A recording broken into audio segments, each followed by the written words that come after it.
the frog, and the golden ripple. In a quiet corner of the forest, the pond sparkled under the golden rays of the setting sun.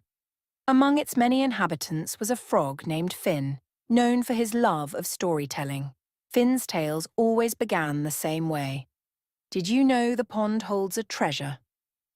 Most dismissed Finn's stories as mere fantasy, but one day a young turtle named Toby grew curious.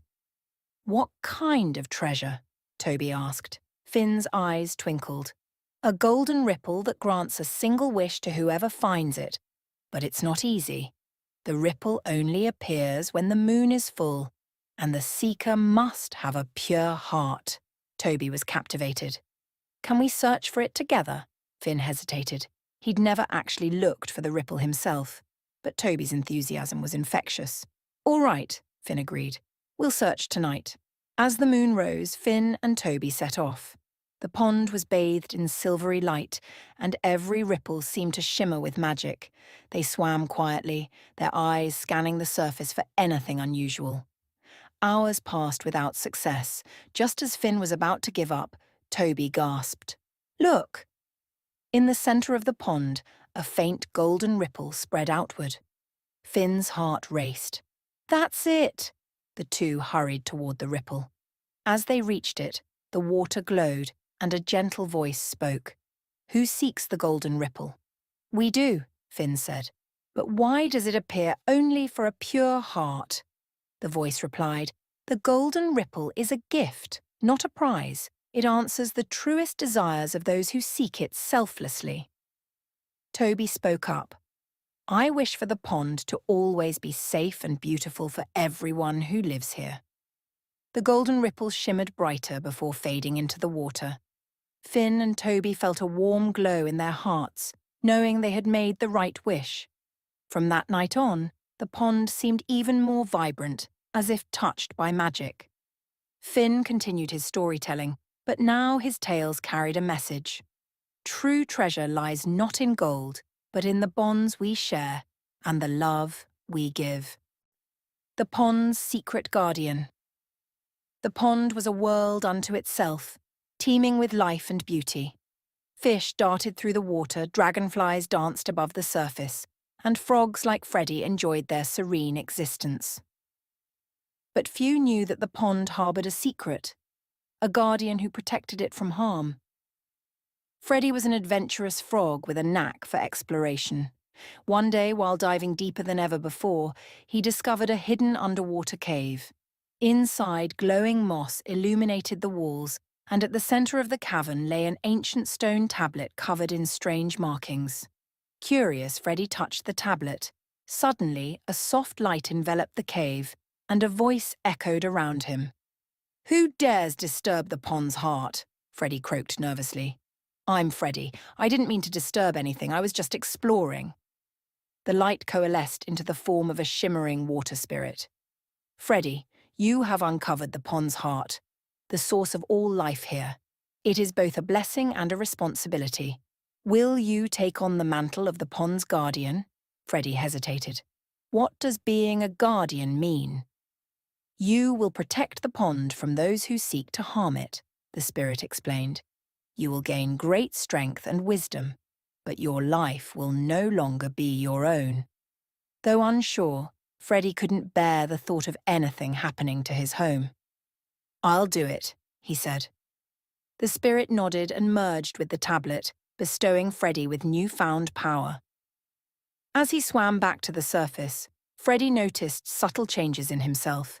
His jumps were higher, his croak was louder, and he could sense the slightest disturbance in the water. Days later, trouble arrived in the form of a group of humans. They set up camp near the pond and began polluting the water with their waste. Freddie felt the pond's distress and knew he had to act. With his enhanced abilities, he devised a plan. First, Freddie rallied the other creatures. The fish stirred up muck to cloud the water, making it unpleasant for swimming. The dragonflies buzzed incessantly around the humans, driving them mad. Freddie himself leapt into their camp at night, croaking loudly and scattering their supplies.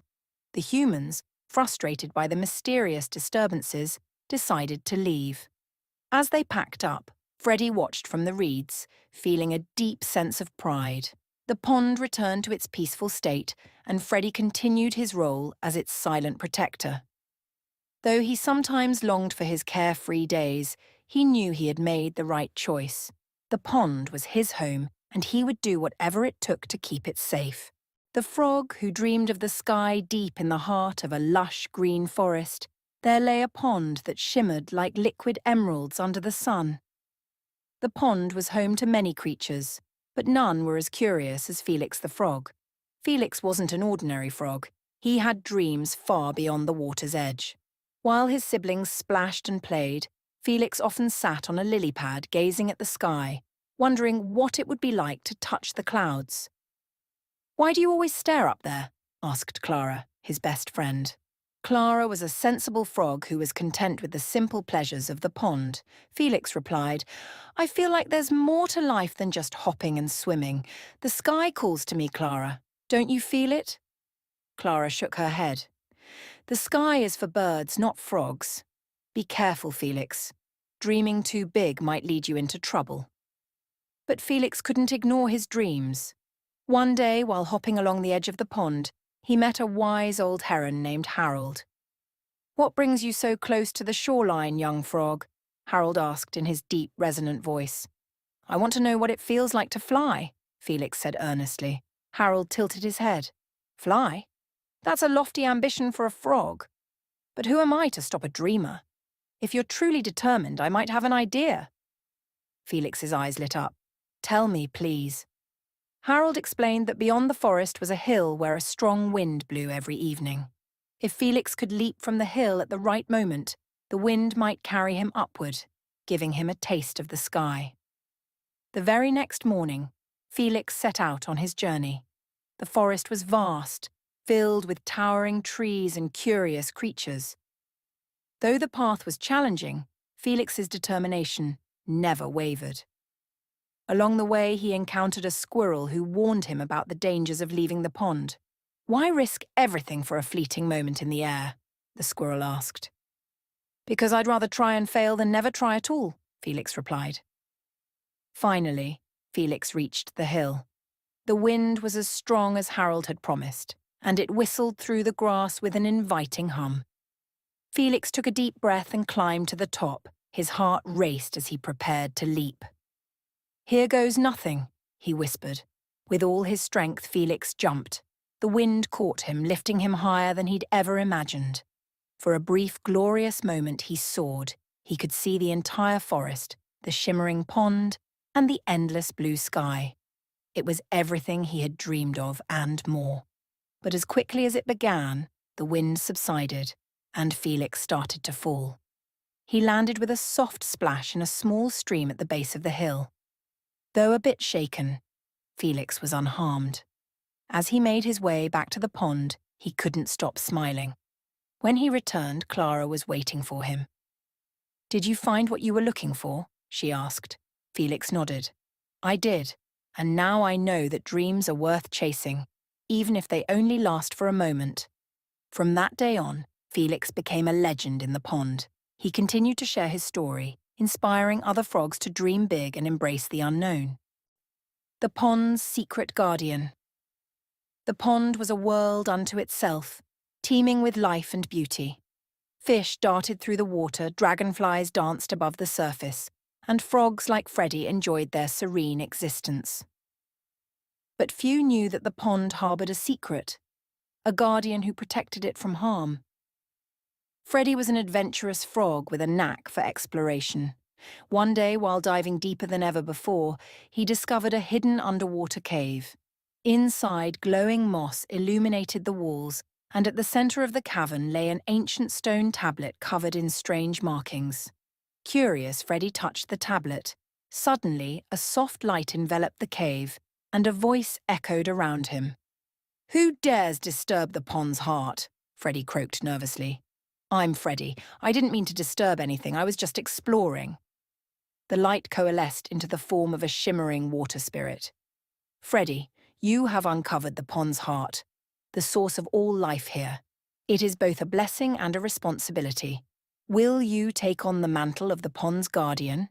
Freddie hesitated. What does being a guardian mean? You will protect the pond from those who seek to harm it, the spirit explained. You will gain great strength and wisdom, but your life will no longer be your own. Though unsure, Freddie couldn't bear the thought of anything happening to his home. I'll do it, he said. The spirit nodded and merged with the tablet, bestowing Freddie with newfound power. As he swam back to the surface, Freddie noticed subtle changes in himself. His jumps were higher, his croak was louder, and he could sense the slightest disturbance in the water. Days later, trouble arrived in the form of a group of humans. They set up camp near the pond and began polluting the water with their waste. Freddie felt the pond's distress and knew he had to act. With his enhanced abilities, he devised a plan. First, Freddie rallied the other creatures. The fish stirred up muck to cloud the water, making it unpleasant for swimming. The dragonflies buzzed incessantly around the humans, driving them mad. Freddie himself leapt into their camp at night, croaking loudly and scattering their supplies. The humans, frustrated by the mysterious disturbances, decided to leave. As they packed up, Freddie watched from the reeds, feeling a deep sense of pride. The pond returned to its peaceful state, and Freddie continued his role as its silent protector. Though he sometimes longed for his carefree days, he knew he had made the right choice. The pond was his home, and he would do whatever it took to keep it safe. The Frog and the Golden Ripple. In a quiet corner of the forest, the pond sparkled under the golden rays of the setting sun. Among its many inhabitants was a frog named Finn, known for his love of storytelling. Finn's tales always began the same way. Did you know the pond holds a treasure? Most dismissed Finn's stories as mere fantasy, but one day a young turtle named Toby grew curious. What kind of treasure? Toby asked. Finn's eyes twinkled. A golden ripple that grants a single wish to whoever finds it. But it's not easy. The ripple only appears when the moon is full, and the seeker must have a pure heart. Toby was captivated. Can we search for it together? Finn hesitated. He'd never actually looked for the ripple himself, but Toby's enthusiasm was infectious. All right, Finn agreed.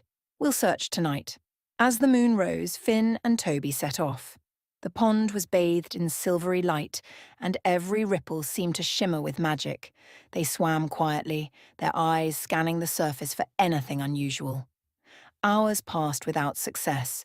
Just as Finn was about to give up, Toby gasped. Look! In the centre of the pond, a faint golden ripple spread outward. Finn's heart raced. That's it! The two hurried toward the ripple. As they reached it, the water glowed, and a gentle voice spoke. Who seeks the golden ripple? We do, Finn said. But why does it appear only for a pure heart? The voice replied, The golden ripple is a gift, not a prize. It answers the truest desires of those who seek it selflessly. Toby spoke up. I wish for the pond to always be safe and beautiful for everyone who lives here. The golden ripple shimmered brighter before fading into the water. Finn and Toby felt a warm glow in their hearts, knowing they had made the right wish. From that night on, the pond seemed even more vibrant, as if touched by magic. Finn continued his storytelling, but now his tales carried a message. True treasure lies not in gold, but in the bonds we share and the love we give. The frog who dreamed of the sky deep in the heart of a lush green forest, there lay a pond that shimmered like liquid emeralds under the sun. The pond was home to many creatures, but none were as curious as Felix the frog. Felix wasn't an ordinary frog. He had dreams far beyond the water's edge. While his siblings splashed and played, Felix often sat on a lily pad gazing at the sky, wondering what it would be like to touch the clouds. Why do you always stare up there? Asked Clara, his best friend. Clara was a sensible frog who was content with the simple pleasures of the pond. Felix replied, I feel like there's more to life than just hopping and swimming. The sky calls to me, Clara. Don't you feel it? Clara shook her head. The sky is for birds, not frogs. Be careful, Felix. Dreaming too big might lead you into trouble. But Felix couldn't ignore his dreams. One day, while hopping along the edge of the pond, he met a wise old heron named Harold. "What brings you so close to the shoreline, young frog?" Harold asked in his deep, resonant voice. "I want to know what it feels like to fly," Felix said earnestly. Harold tilted his head. "Fly? That's a lofty ambition for a frog. But who am I to stop a dreamer? If you're truly determined, I might have an idea." Felix's eyes lit up. "Tell me, please."